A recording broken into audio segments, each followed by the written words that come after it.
She was just trying to sit down. That was it. That was the whole crime. 34 weeks pregnant. 12 hours on her feet. Ankles so swollen they had stopped being ankles and started being a medical complaint. Dr. Claire Sonny had delivered 2 babies, performed 1 emergency fetal surgery, attended 4 consultations, and eaten half a granola bar standing over a sink at 2 p.m. And all she wanted, all she needed in this exact moment, was to sit on a bench for 5 minutes before her husband arrived. She found one in a luxury boutique on Cheongdam-dong's most expensive strip. Walked in, sat down, closed her eyes. For seconds of silence. That was when Seo Yeon-ji opened her mouth.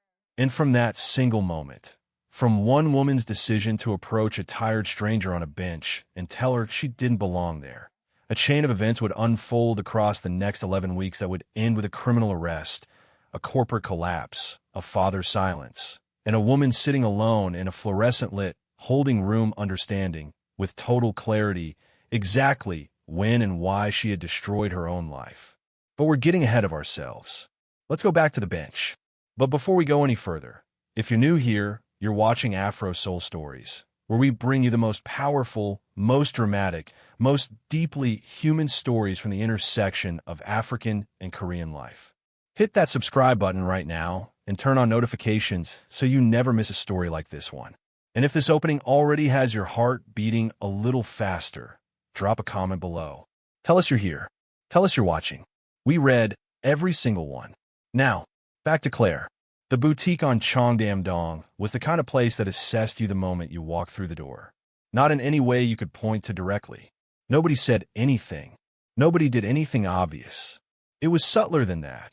A shift in the quality of attention the staff gave you, a half-second recalibration of their smiles, a silent calculation happening behind professionally neutral eyes that asked, "Are you here to buy, or are you here by mistake?" The answer to that question determined everything about how the next few minutes would go. Claire Sonny walked in wearing a loose linen dress in deep terracotta, her natural hair pinned back at the nape of her neck. 34 weeks of pregnancy, changing the entire geometry of her silhouette in the way that only the 3rd trimester can. She was 38 years old, 5 feet 8 inches tall, and she moved with the particular deliberate quality of someone who had learned, over many years and many long shifts, that her body was a tool she needed to take care of or it would stop cooperating. She wasn't here to shop. She wasn't here to browse the silk blouses arranged on gold racks like artifacts in a museum nobody was supposed to touch. She wasn't here for the pale marble floors or the ambient music or the lighting calibrated to make every item look like it was already sold. She was here because the boutique had air conditioning and a wide cushion bench near the fitting rooms that was currently empty, and her feet had been asking her to stop moving since approximately 4 o'clock that afternoon, and it was now almost 9 in the evening, and she had approximately 4 minutes before Min Jun's car arrived, and she was going to use every single one of those 4 minutes to sit down. She lowered herself onto the bench slowly, carefully, the way pregnant women learn to do everything in the 3rd trimester. Not because they're fragile, but because their body has become a shared space and they've learned to be considerate tenants. She exhaled. She closed her eyes. The music played softly overhead, something without words. The air conditioning was perfect. Her feet stopped screaming quite so loudly. For seconds, that was all she got. "Excuse me." The voice arrived like a fire alarm in a library. Sharp, sudden, dressed up as polite, but not bothering very hard. Claire opened her eyes. The woman standing in front of her was Korean, early 40s, and she was the kind of beautiful that came from an entire lifetime of resources dedicated to maintaining it.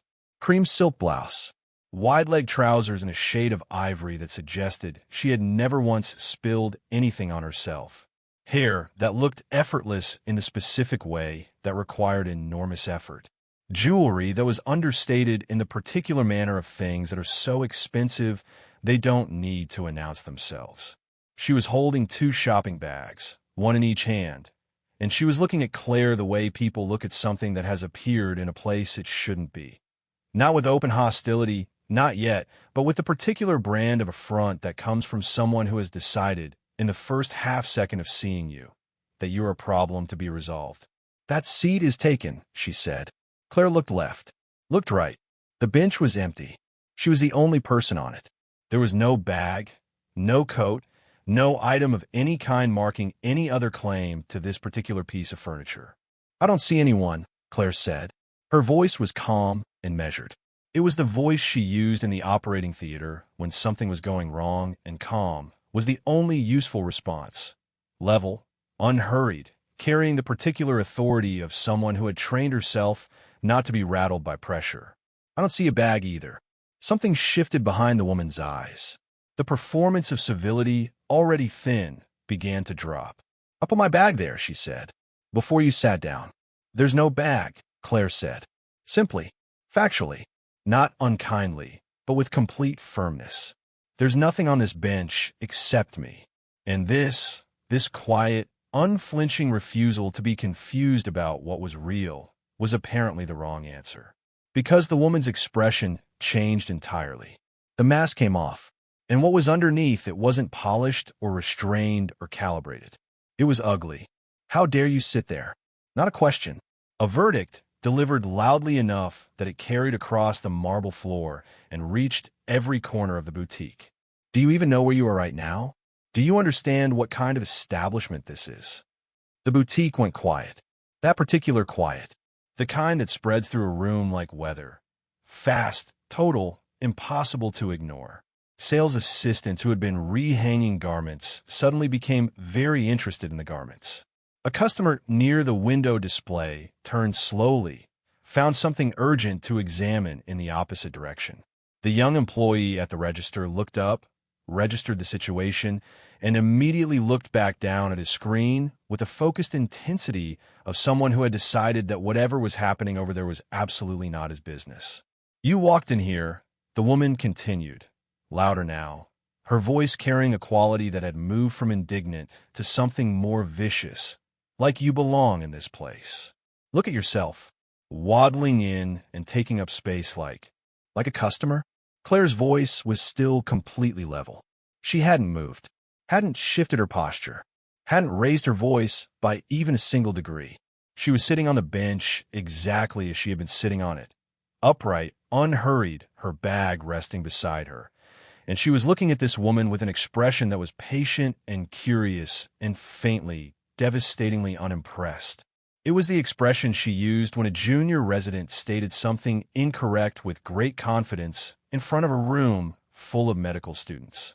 Not contempt, not anger, just the calm, steady, specific attention of someone who is waiting for you to realize you are wrong and is prepared to wait as long as it takes. "I walked in," Claire said, "and I sat down.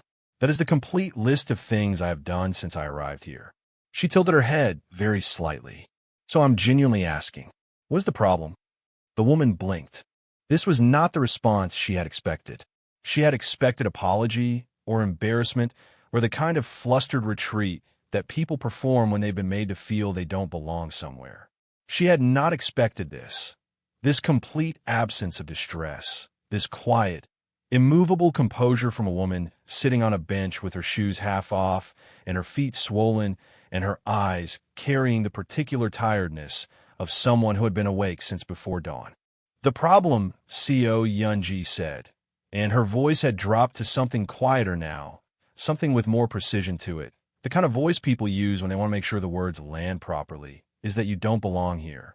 This isn't a place for—" "I'm going to stop you there," Claire said. Yeon-ji stopped. "I don't know what word you were about to use," Claire said, "but I want to give you the opportunity to reconsider it, because whatever you say next, you're going to be saying it in a room full of witnesses, and I'm going to remember it with perfect clarity, and I am—" She reached in her bag and produced her phone with the unhurried ease of someone who had all the time in the world.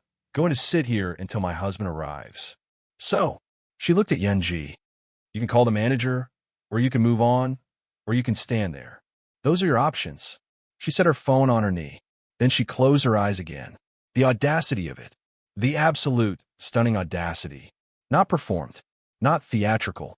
Just a tired woman closing her eyes because she was tired and communicating without a single additional word that this conversation was, as far as she was concerned, over. Seo Yeon-ji stood there for a moment that stretched to 3 moments that stretched to something approaching 10 seconds of pure, bewildered silence. And then the boutique doors opened. The man who walked in wore a dark navy suit, and the specific stillness of someone who had never once needed to fill a room with noise to make his presence felt in it.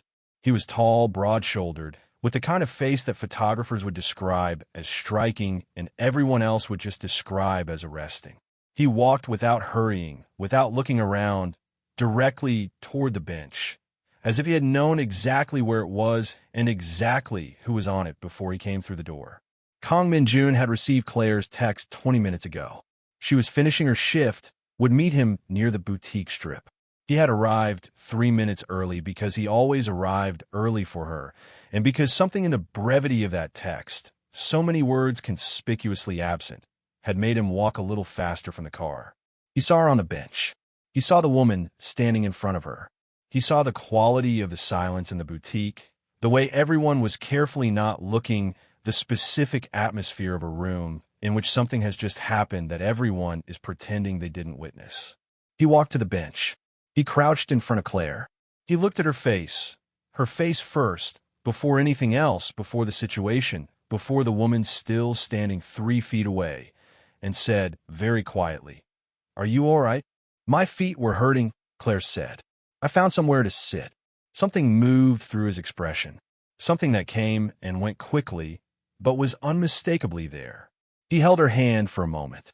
Then he stood up, and he turned around.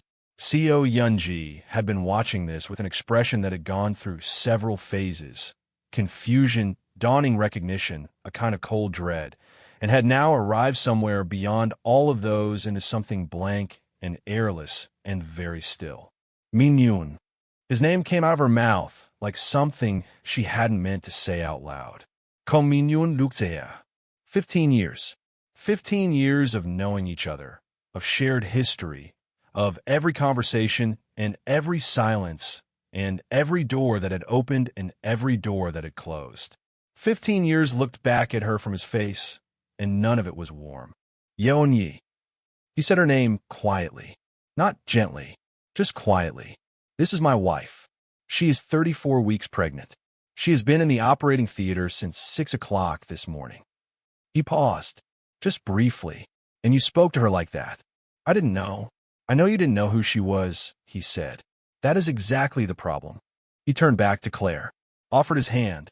She looked at it for exactly 1 second, then took it, and he helped her to her feet with his other hand resting briefly and instinctively at the small of her back, a gesture so automatic, so clearly the product of 7 years of habit, that it landed in the room like a declaration. Claire picked up her bag. She straightened to her full height. She looked at Seo Yeon-ji one last time. "I hope your evening improves," she said simply. And then they walked out. The boutique doors closed. The silence they left behind was absolute and stayed that way for a very long time. Seo Yeon-ji stood exactly where she had been standing. Nobody moved. Nobody spoke. The employee at the register had apparently found his screen the most fascinating object in the known universe. The sales assistants were still very busy with the garments. The customer near the window was still looking at something that wasn't there. Finally, because she needed to do something, Yeon-ji set her 2 shopping bags down on the marble floor and took out her phone. She typed, "Claire Sunny." She added, "Dr. Seoul." She pressed search. The results loaded in 4 seconds. Dr. Claire Sunny, head of obstetrics and fetal surgery, Seoul National University Hospital. Developer of the Cole Park technique for minimally invasive fetal intervention, now being taught and practiced across 6 countries. Recipient of the Korean Medical Association's Excellence in Surgery Award 2 years running. Featured on the cover of The Lancet.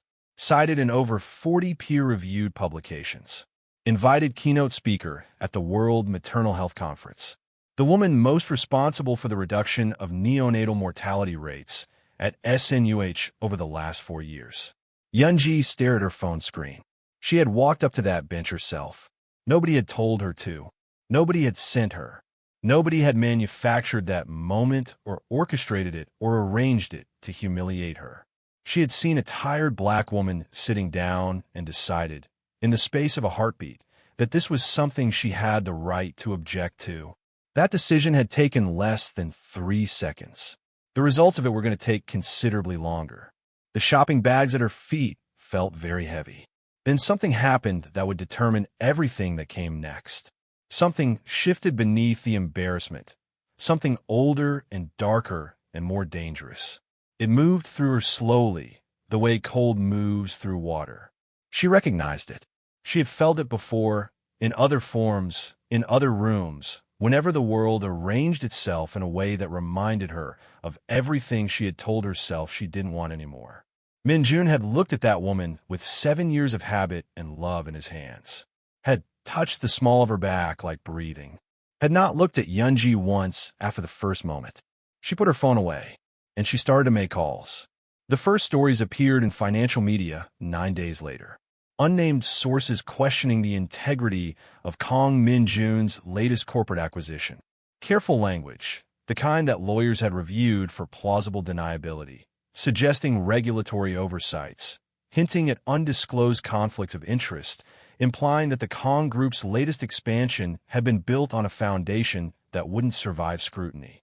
Nothing provable, nothing actionable, just out, seated carefully across 4 publications, designed to create the specific anxiety that markets hate most: uncertainty.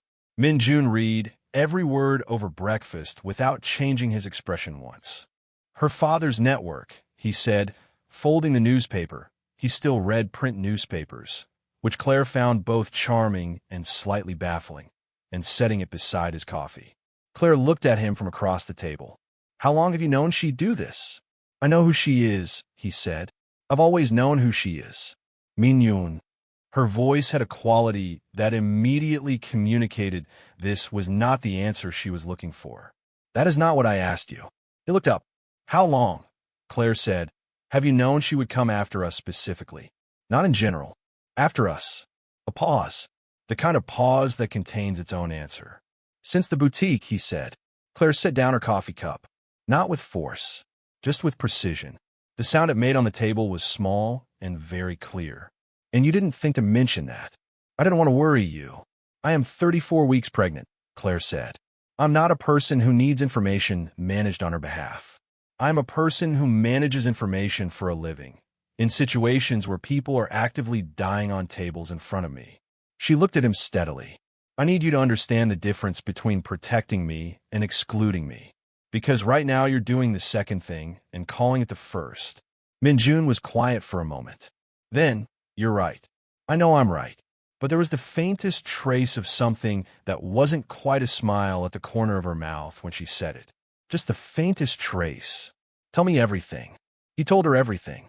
Yeon-ji's father, CEO chairman, was one of the most connected men in Seoul's financial and political landscape.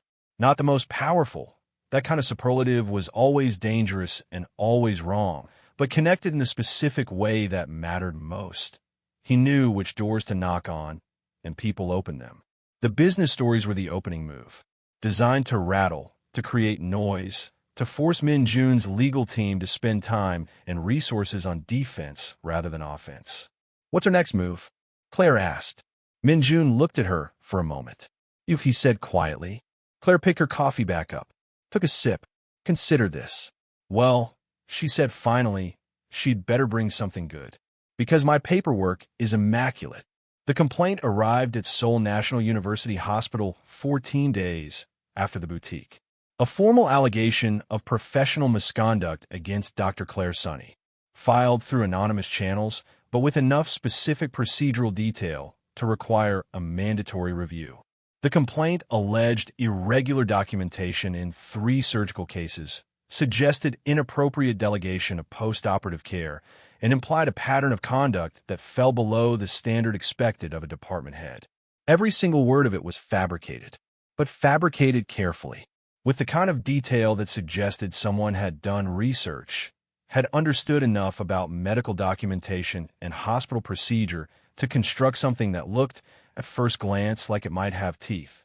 Claire read it in her office with the door closed and both feet flat on the floor, in the posture she used when she needed to think clearly and her body needed to know it. Then she called the hospital's legal team.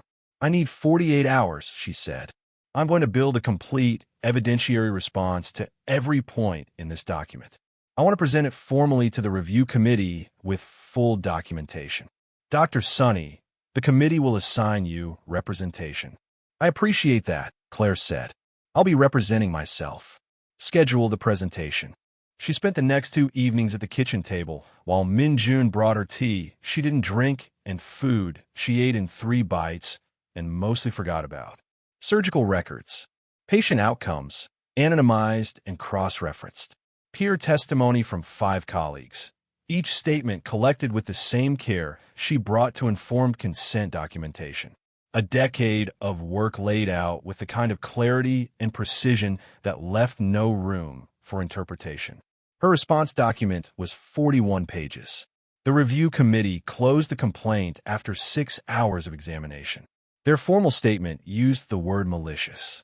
Then it used the word fabricated. Then it used the word unfounded. It was 3 paragraphs long, and every sentence of it was a door closing in Seo Yeon-ji's face. Claire received the statement at her desk, read it once, filed it, and went back to work. Min-jun received a copy at the same moment his legal team filed injunctions against 3 of the financial publications that had run the stories about his acquisition. He sat in his office on the 32nd floor and looked out at the city. He had known Yeon-ji for 15 years. He had watched her be brilliant and petty and generous and cruel, sometimes within the same conversation. He knew the shape of her ambition and the depth of her pride and the specific way she reacted when she believed she had been diminished. He had known she would come after them. He had prepared for it. What he had not prepared for, what his legal team's preparations and his 32nd floor composure and his 15 years of knowing Yeon-ji had not accounted for, was watching his pregnant wife spend 2 evenings building a 41-page defense of her own integrity because someone with a grudge and a powerful father had decided to weaponize the complaint process against her. Claire had not complained, had not cried, had not expressed fear or indignation. She had sat at that table and worked with the focused, quiet ferocity that characterized everything she did, and she had dismantled the complaints so thoroughly that the committee had used the word malicious. Min-jun turned away from the window. He called his lawyer.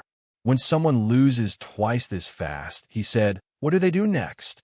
A pause on the other end. "They stop being strategic," his lawyer said carefully, "and they start being desperate."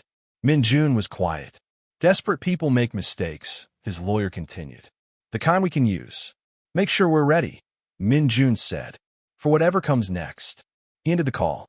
He sat at his desk for a while longer than necessary. What came next was worse than he had prepared for.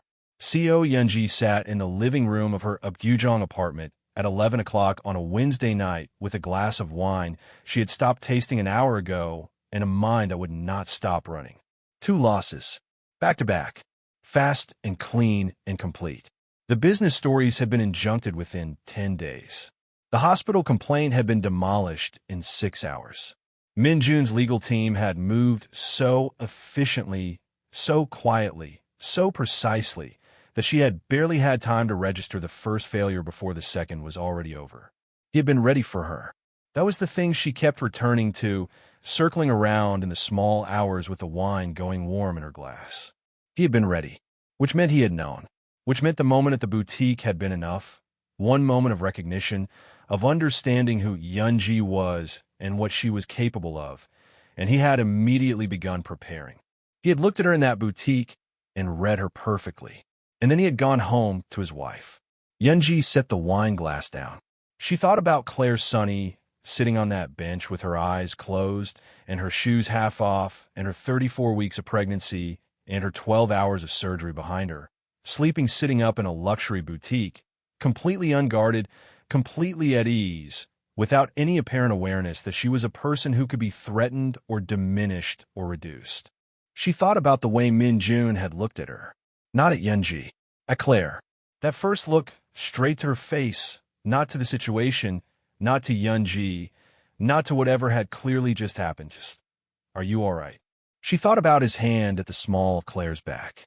7 years of habit. 7 years. Yeon-ji had known Min-jun for 15. She picked up her phone. She scrolled to a name she hadn't used in 3 years. A man named Im Hyun-soo who had, at various points in his life, performed various services for various people connected to her father's circle. Services that didn't appear in any ledger and weren't discussed at any table she had ever sat at formally. She looked at the contact for a long time. Then she pressed call. He answered on the second ring. "I need something done," she said, quietly. "Nothing serious. I just need someone frightened." She said the words, "Nothing serious, just frightened," the way people say them when they're trying to construct a version of what they're doing that they can live with. As if the intent behind the instruction could change what the instruction was. As if there were gradations of this kind of thing that made one version acceptable and another version not. There weren't. But she had stopped being able to see that clearly around the third glass of wine and the fourth hour of a mind that wouldn't stop running. She gave him Hyun-soo a photograph, an address, a time window based on the schedule she had obtained from a contact who worked in the administrative offices of Seoul National University Hospital, a contact who would later tell investigators that he had not known what the information was for, which was both true and also beside the point. She gave him these things, and then she went to bed, and she slept. Before we go any further, what you're about to witness in the next few minutes is the moment this entire story turns.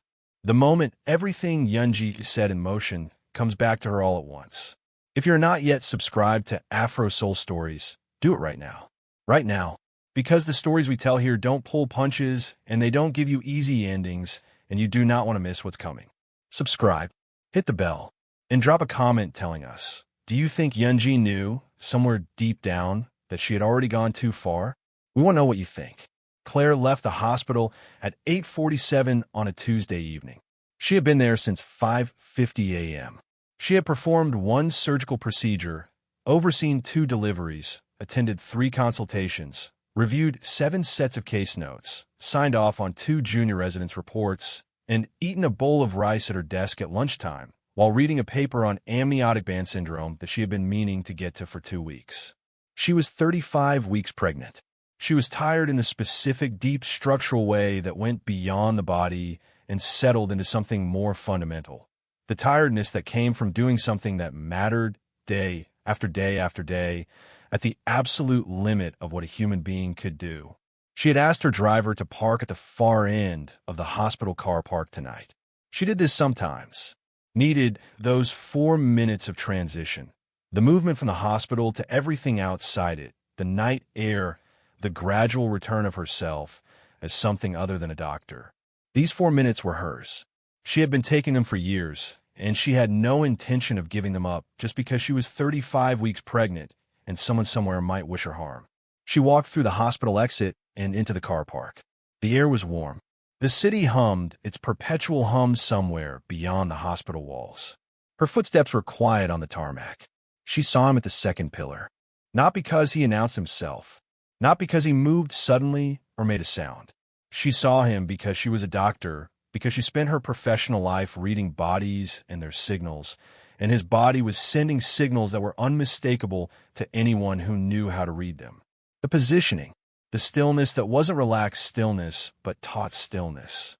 The way his eyes had been on her since she cleared the door and tracked her with a directness that had nothing casual in it. She slowed her pace. She kept her breathing even.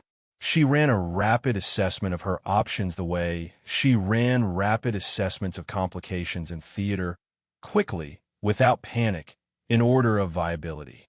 He stepped out from beside the pillar when she was 12 feet away, and then he grabbed her arm. For exactly 2 seconds she felt the grip, tight, clumsy, the grip of someone doing this for money rather than for any practice purpose. And in those 2 seconds something in Claire went completely, utterly, crystallinely still. Not frozen, not panicked. Still. The specific stillness of an operating theater at the moment everything goes wrong simultaneously, and there is no time for anything except clarity and the next correct action. "Let go of my arm," she said. Her voice was level, clinical, carrying the same absolute, unhesitating authority she used in theater when she needed a room full of people to do exactly what she said immediately. He didn't let go. "I'm 35 weeks pregnant," she said. Her voice didn't change, didn't rise, didn't crack. If I fall on this tarmac, you will be charged with the death of a child. That charge carries a minimum sentence of 15 years in this country. And there are 17 cameras in this car park that are recording everything that is happening right now. There were, in fact, 17 cameras. Min-jun had upgraded them himself, quietly, 8 weeks ago, when the first financial stories had appeared, and he had looked at his wife's daily routine and identified the vulnerabilities in it with the methodical precision of a man who planned for contingencies and didn't discuss that planning out loud. Im Hyun-soo didn't know about the cameras, but something in Claire's voice, the complete, unshakable certainty of it, the way she stated those 17 cameras as a fact the way she would state a diagnosis, made him let go. She walked to her car, got in, locked the door. She sat for exactly 60 seconds. Then she called Min-jun. She told him what had happened in the same voice she used to brief her residents on complex cases. Chronological, precise, no editorializing, every relevant detail present and every irrelevant detail absent. She told him the time, the location, the physical description of the man, the duration of contact, what was said, what the grip had felt like, what she had assessed his level of professionalism to be, and her current physical status, which was fine. Claire, his voice had changed. Something in it that she had never quite heard before. Something that wasn't controlled. "I'm fine," she said. Clearly, firmly, not to dismiss him, but to give him the fact. "I'm in the car. The doors are locked. I'm calling the police next." A pause. "I'm coming.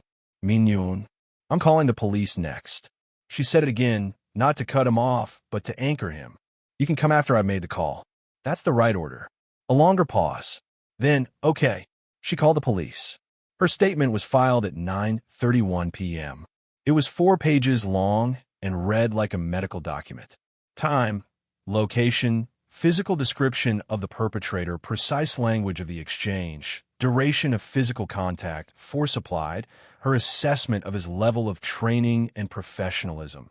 Amateur, she had written, without hesitation, and a note, written in the same clinical register as everything else, documenting the physiological impact of the incident on her pregnancy, which she had monitored carefully and assessed as within acceptable parameters. Im Hyun-soo was found at his apartment at 2:14 a.m. He was arrested without incident, which was the only unsurprising thing about the entire evening. He gave up the contact chain by 4 a.m., not because the investigators were particularly persuasive, but because Im Hyun-soo was a man with 3 prior arrests and no particular loyalty to anyone who had hired him through a 2-step intermediary and paid him in cash and apparently not mentioned anything about 17 cameras. By 5:15 a.m., investigators had the name they needed. By 5:30 a.m., Yeon-ji's lawyer was on the phone. At 5:47 a.m., CEO chairman received a call. He was in his study. He had not yet slept. He rarely slept past 5, a habit from decades of early mornings that his body had long since made permanent. He was reading when his phone rang, and he answered it expecting his assistant, and instead heard his lawyer's voice, and the quality of that voice, careful, measured, carrying something it was working hard not to carry, told him before the first sentence was finished that this was not a conversation about business. He listened. He said nothing while his lawyer spoke. When the lawyer finished, there was a silence that lasted long enough that the lawyer said carefully, "Chairman?" CEO chairman set down the book he had been holding. He hadn't been reading it for the last 30 seconds, but he had been holding it, and now he set it down and looked at his hand and then looked at the wall. "How did I raise someone capable of this?" he said. His lawyer began to speak. "She stopped being my daughter," the chairman said quietly, "the moment she went after that child." Silence. "Don't touch this," he said. "Don't touch any of it. Let it run." He ended the call. He sat in his study as the light outside began to change. The city waking up around him, indifferent and unhurried, the way cities always are around the private catastrophes of the people living inside them. He sat there for a long time. Min-jun arrived home at 11:30 p.m. Claire was at the kitchen table. She had changed out of her work clothes. Her hands were wrapped around a mug of tea she had made and not drunk. The police statement was filed, everything documented, every step taken in the correct order. She had done all of it with complete precision, and now she was sitting at the table in the quiet of their apartment, and she was just sitting. Min-jun sat across from her. He didn't speak first. He had learned, over 7 years, that there were moments when speaking first was the wrong instinct. Moments when what was needed was not words but presence, and the patience to wait for her to tell him what the moment actually required. But Claire spoke almost immediately. "I want to leave Seoul," she said. Her voice was quiet, not shaking, not breaking, simply decided, in the way that doctors decide things, after the evidence has been assessed, after the options have been considered, after the conclusion is the conclusion, and there is no use pretending otherwise. Min-yoon Luktea. "Claire, I want to have this baby somewhere nobody knows your name." She met his eyes. "I want a hospital I chose because it's excellent, not because it's safest for your situation. I want 4 walls and quiet and 4 minutes between the door and my car where I'm not doing risk assessment." She paused. "I love you. I want to leave Seoul." "It's almost over," Min-jun said. "She's finished. The arrest will happen within." "I know." Claire's voice didn't change. "I know it's almost over. I know you have it managed. I know your legal team is 3 steps ahead, and I know she's made the mistake that brings her down, and I know the arrest is coming." She held his gaze. "That is not what I'm talking about." He stopped. "What are you talking about?" he said, quietly. "I'm talking about the fact that I've been targeted in my workplace, physically assaulted in a car park while pregnant, and I have handled all of it, alone, efficiently, without falling apart, because that's who I am, and I don't know how to be any other way." She kept her voice level throughout. "And I'm tired.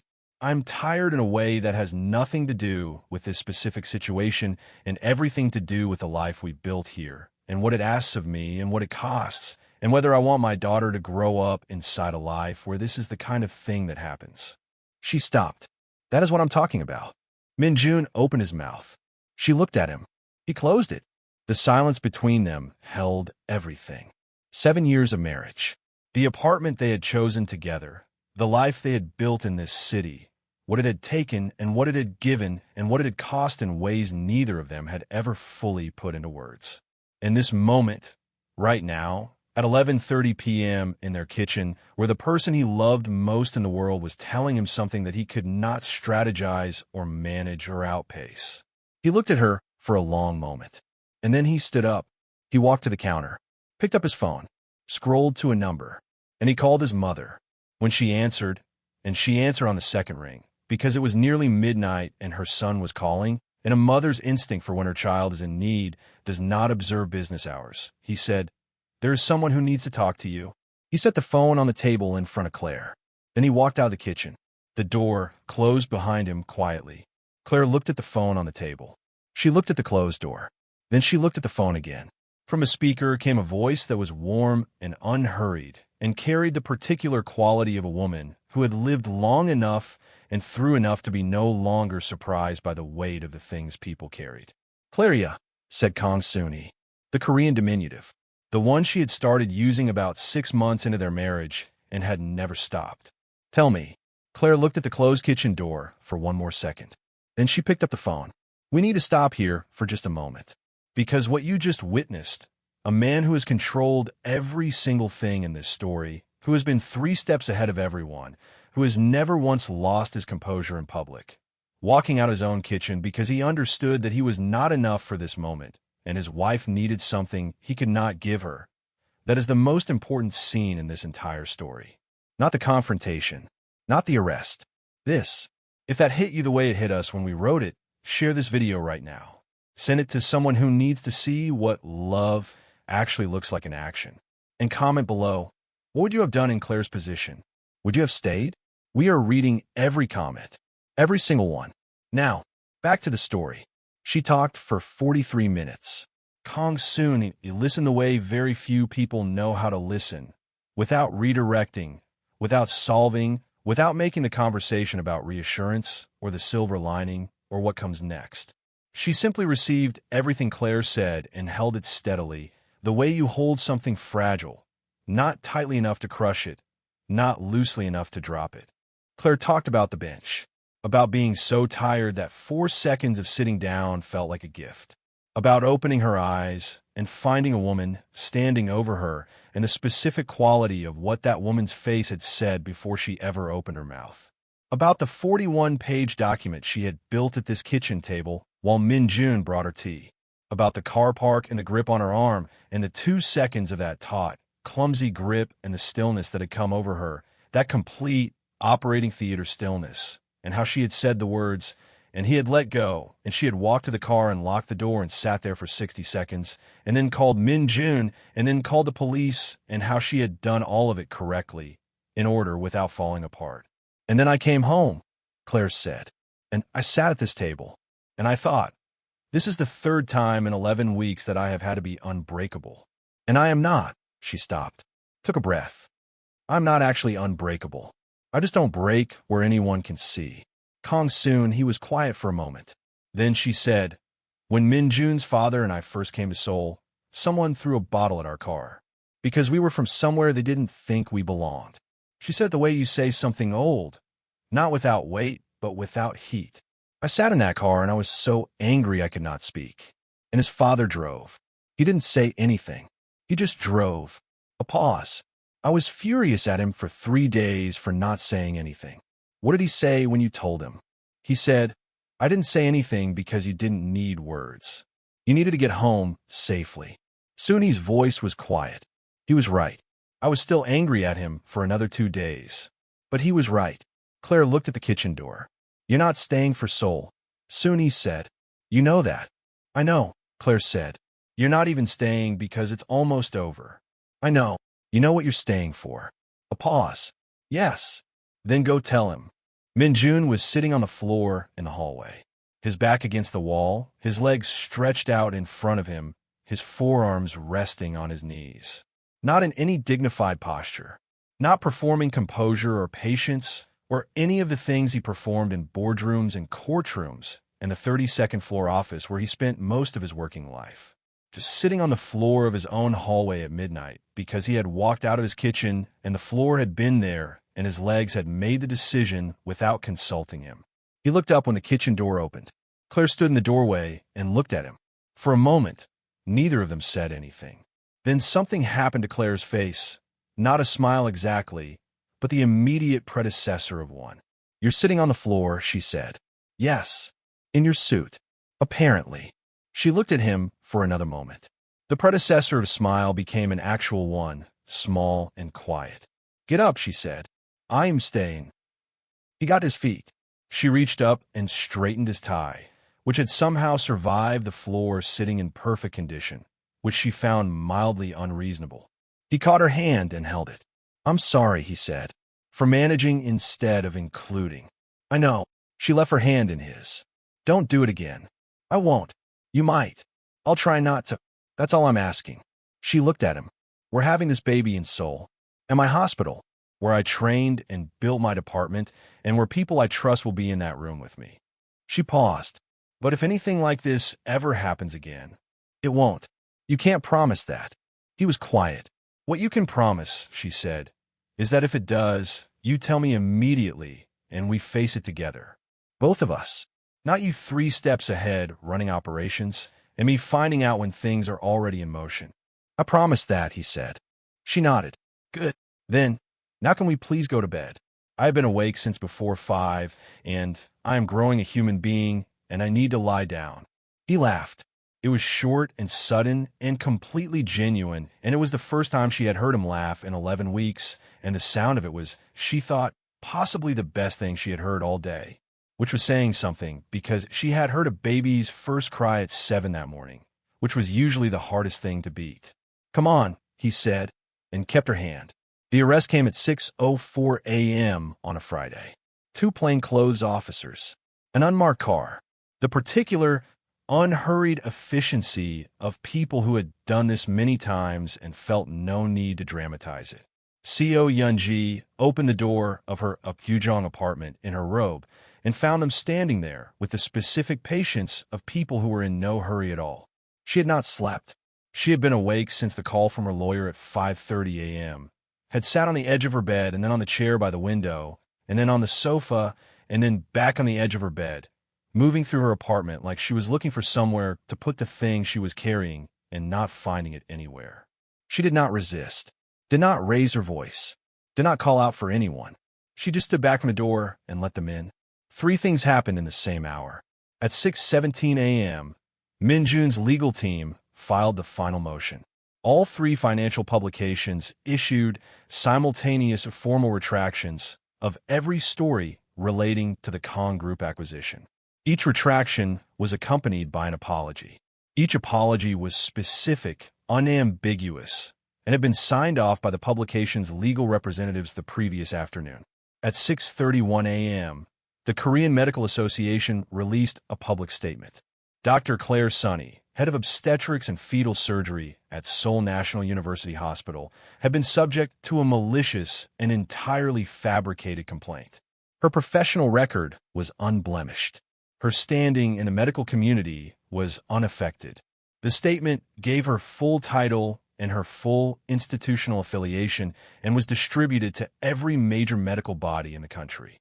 At 6:44 a.m., in room 814 of Seoul National University Hospital, Dr. Claire Sunny's water broke. She had known for approximately 40 minutes before she told Min Jun, because she had been monitoring the situation with the professional objectivity of a woman who was both the patient and the most qualified person in the room, and she had wanted to be sure before she said anything. When she was sure, she told him. He stood up from the chair he had been sitting in beside her bed so fast that he knocked it over and didn't notice. "It's time," she said, with the calm of someone who had been in this room on the other side of the situation more times than she could count and knew exactly what the next several hours would hold. "Go get the team." "Ah, yes. Yes." He was already at the door. He stopped. "Turn back." "Are you Min Yoon?" She looked at him with an expression that was both absolutely serene and faintly exasperated. "I have delivered over 400 babies. I know what's happening. Go get the team." He went. The next several hours were everything the next several hours always are. Enormous and consuming and specific to this particular body in this particular moment and the particular person arriving into the world inside room 814. And in the middle of it all, at some point when the work was at its most intense and the room was focused entirely on what was happening, Min Jun's phone lit up on the chair beside him. He felt it vibrate, looked down at the screen without picking it up. A message from his lawyer. 3 words. "It's done. Arrested." He looked up at Claire. She was in the middle of something that required her complete attention, and he gave her his. He turned the phone face down and put it on the chair and didn't look at it again. At 9:23 a.m., with the particular, staggering, utterly matter-of-fact drama that births always carry, the way they are simultaneously the most extraordinary thing in the world and the most ordinary, his daughter arrived. The sound she made was immediate and emphatic and completely unapologetic. Min Jun held her for the first time and was briefly unable to speak, which was remarkable for a man who had been navigating rooms full of powerful people with words alone for 20 years. He looked at Claire. She was exhausted in the complete, beautiful way that meant the work was done. Her hair loose, her eyes heavy, the quietest smile on her face as she watched him hold their daughter for the first time and lose his composure entirely in the best possible way. "Well," she said softly, "there she is. There she is," he managed. He looked at his daughter, then back at his wife, then at his daughter again. "You know what she's going to know?" he said. His voice was unsteady in a way he had absolutely no interest in controlling. Claire raised an eyebrow. "Where she belongs," he said. "Everywhere. She's going to know she belongs everywhere." Claire reached over and put her hand over his. Outside, Seoul continued in its perpetual motion. The city indifferent as always to the small, irreversible, enormous things happening inside its buildings. And inside room 814, something had been decided that no boutique, no complaint, no hireman in a car park, no court case, no financial story, no campaign of any kind could have touched. Seo Yeon-ji sat in a plastic chair under fluorescent light and waited. The processing room was small and had nothing in it worth looking at. A table, 2 chairs, a window with frosted glass that told you the light was changing outside but gave you nothing else. The kind of room designed to communicate, without saying it directly, that the world outside was continuing without you and would continue without you for the foreseeable future. Her lawyer was somewhere down the corridor. Her father had not called. She had her own phone, but it was logged as evidence, and she didn't have it. She had nothing to do but sit. In the absence of anything to do or look at or manage or plan, her mind went where minds go when all the noise is removed and there's nothing left to run from, back to the beginning. Not to the arrest, not to the car park, not to the hospital complaint or the financial stories or the phone call she had made to Im Hyun-soo at 11 o'clock on a Wednesday night with a glass of warm wine and a mind that wouldn't stop running. To the boutique, to the bench, to a woman in a terracotta dress with her shoes half off and her eyes closed in 35 weeks of pregnancy and 12 hours of surgery behind her, stealing 4 seconds of silence in the nearest available chair because her feet hurt. Yeon-ji had seen her, and she had walked over. Nobody had sent her. Nobody had told her to. No version of events had required it. The woman on the bench had not spoken to her, had not looked at her, had not done anything except exist in a space that Yeon-ji had decided, in the space of a heartbeat, she had no right to occupy. And Yeon-ji had opened her mouth. That was the moment. That was where everything that followed had its origin. Not in Min-jun's marriage, not in 15 years of history, not in her father's connections, or her own ambitions, or any of the things she had told herself she was fighting for in the weeks that followed. All of it, the arrest, the retractions, her father's voice saying she had stopped being his daughter, the door she could already feel closing across Seoul's social and financial landscape. The name Seo that would now enter every room she walked into ahead of her and mean something different in every one. All of it led back to a bench. And a tired woman trying to sit down. And a choice Yeon-ji had made in 3 seconds that she could not unmake. She had thought she was enforcing something. Some order, some arrangement of a world that she understood and that woman had violated by simply being there, simply sitting, simply existing in a space that Yeon-ji had decided didn't belong to her. What she had actually done was walk up to a woman who was too tired to be impressed by her and too accomplished to be intimidated and too loved to be diminished, and handed that woman every weapon Yeon-ji's destruction would eventually require. Claire hadn't even needed to pick them up. Yeon-ji had handed them over and walked away. The fluorescent light hummed. Somewhere in Seoul, she knew. She didn't know how she knew, but she knew the way you know things that you've been trying not to know for a long time. Somewhere in Seoul, in a hospital room, a baby had been born this morning. A girl, maybe. She had the sense it was a girl. She thought about that for a while. The fluorescent light hummed. Seo Yeon-ji sat in the plastic chair and looked at the frosted glass window and understood, with a specific and total clarity that comes only after everything else has been stripped away, exactly when she had lost. Not at the arrest. Not at the retractions. Not when her father had said what he had said at 5:47 in the morning in a voice that had been completely quiet and absolutely final. On a bench, in a boutique on Cheongdam-dong, when she had looked at a tired woman, closing her eyes for 4 seconds, and decided that was something she needed to stop. The door to the processing room opened. Her lawyer came in and sat across from her and began to explain, carefully and precisely, what the next year of her life was going to look like. Yeon-ji listened. She had nothing else to do, and that is the story of the bench. Of the woman who sat down for 4 seconds, and the woman who decided that was a problem. Of what love looks like when it shows up, not with speeches and declarations, but with a hand at the small of someone's back and a phone set on a table and a man sitting on a floor in a hallway in his suit. Of what power looks like when it isn't bought or inherited but built year by year, operation by operation, 41 pages at a time. Of what it costs to mistake someone's exhaustion for weakness. And of what a father sounds like when he realizes he cannot save his daughter from herself and decides, for the first time, not to try. If this story moved you, if any part of it stayed with you, we want to know which part. Drop it in the comments below. Tell us the moment that hit you hardest. Tell us what you would have done on that bench. Tell us where you're watching from, because Afro Soul Stories has viewers watching from places we never expected, and every single comment reminds us why we do this. Subscribe to Afro Soul Stories if you haven't already. Hit the bell so you never miss a story. Like this video if it earned it. And share it, because stories like this travel the way the truth travels. Person to person, one screen at a time. We'll see you in the next one. Afro Soul Stories. We tell the stories Seoul doesn't expect.